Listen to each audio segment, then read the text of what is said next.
दोस्तों, आप सभी को पता ही होगा कि आज से करीब 50 साल पहले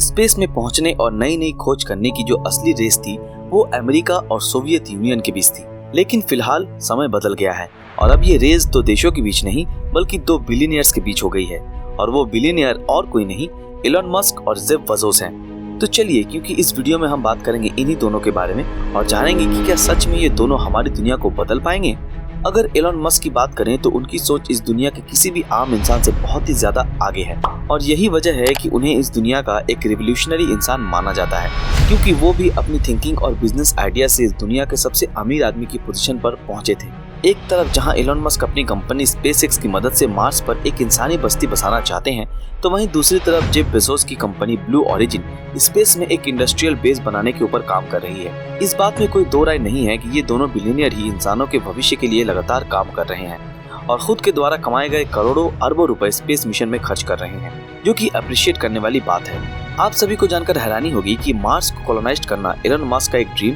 या कहीं सबसे अहम प्रोजेक्ट है, जिसके लिए वो अपनी कंपनी स्पेसएक्स में अरबों रुपए लगाते हैं। तो वहीं जेफ बेजोस भी स्पेस में फ्लोटिंग कॉलोनी बनाना चाहते हैं और वो भी खुद के कमाए गए पैसों से अपनी कंपनी ब्लू ओरिजिन को फंड करते हैं।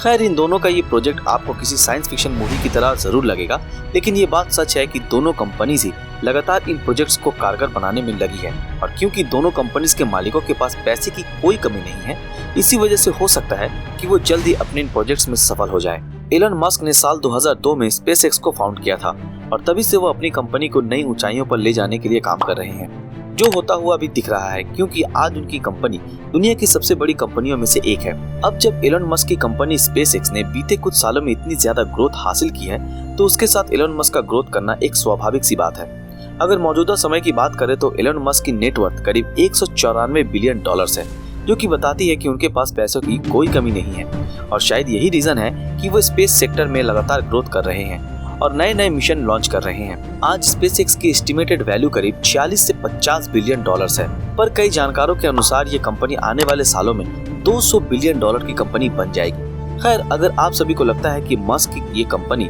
अकेले ही काम कर रही है, तो ऐसा नहीं है, क्योंकि आज कंपनी की सक्सेस को देखते हुए अमेरिकन गवर्नमेंट और नासा स्पेसएक्स के साथ हाथ मिलाकर काम कर रही है। इतना ही नहीं, एलन मस्क की स्पेसएक्स का अमेरिका के डिफेंस सेक्टर में भी योगदान है और इसके लिए उसे अमेरिका की गवर्नमेंट द्वारा 1.1 बिलियन डॉलर्स का फंड मिला है, जिसमें 149 मिलियन डॉलर्स तो अकेले मिलिट्री की मिसाइल ट्रैकिंग सैटेलाइट बनाने के लिए ही है। साथ ही नासा और स्पेसएक्स 2024 तक ह्यूमंस को दोबारा चांद पर ले जाने के लिए काम कर रहे हैं। दोस्तों, जेफ बेजोस ने साल 2000 में ब्लू ओरिजिन कंपनी की स्थापना की थी और स्पेसएक्स की तरह ही उनकी कंपनी भी नासा के साथ क्लोज कांटेक्ट में है। आज जेफ बेजोस की नेटवर्थ करीब 187 बिलियन डॉलर्स है, जो बताती है कि उनकी कंपनी ब्लू ओरिजिन भी किसी से पीछे नहीं है। हालांकि वो पिछले कुछ सालों से अपना पूरा ध्यान अमेज़न के ऊपर लगा रहे थे, पर इसका मतलब ये नहीं कि उनकी कंपनी स्पेसएक्स से कम है। आप सभी को जानकर हैरानी होगी कि अमेरिका की गवर्नमेंट द्वारा जेफ बेजोस की ब्लू ओरिजिन को स्पेसएक्स से ज्यादा फंड मिला हुआ है,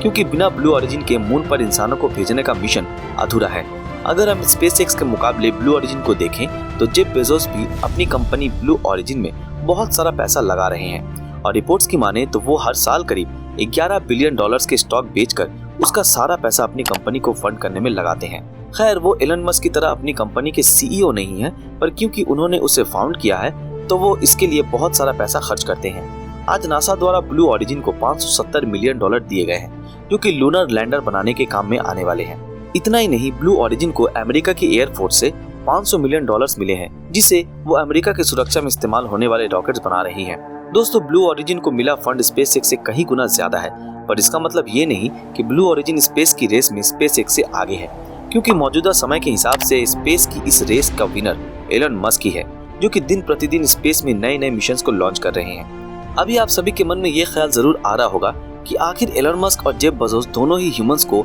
अर्थ से बाहर बसाने के बारे में क्यों सोच रहे हैं। वेल, एलन मस्क के मुताबिक अर्थ आने वाले समय में रहने लायक नहीं बचेगी, इसलिए ह्यूमंस को रखने के लिए एक दूसरे प्लेनेट की जरूरत है और इसी वजह से ह्यूमन मार्स मिशन लॉन्च किया जाना है, जिससे हम इंसान मार्स को टेराफॉर्म कर सकें।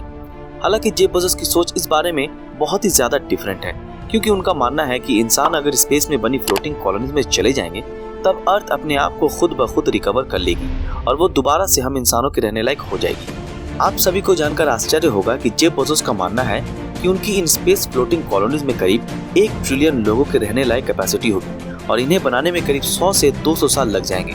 खैर, दूसरी तरफ एलन मस्क का कहना है कि वो 2030 तक इंसानों को मार्स पर पहुंचा देंगे, जो कि उतना आसान नहीं लगता, पर जिस हिसाब से साइंस ग्रोथ कर रहा है तब इस मैटर में कुछ भी हो सकता है। तो दोस्तों, ये थी हमारी एक और रोचक वीडियो। अगर पसंद आए तो वीडियो को लाइक और ज़्यादा से ज़्यादा शेयर जरूर करें, और जो लोग हमारे इस चैनल पर नए हैं वो हमारे चैनल को सब्सक्राइब करके बेल आइकन ऑन कर दें। तो फिर मिलते हैं आपके साथ अगले वीडियो में, तब तक के लिए अलविदा।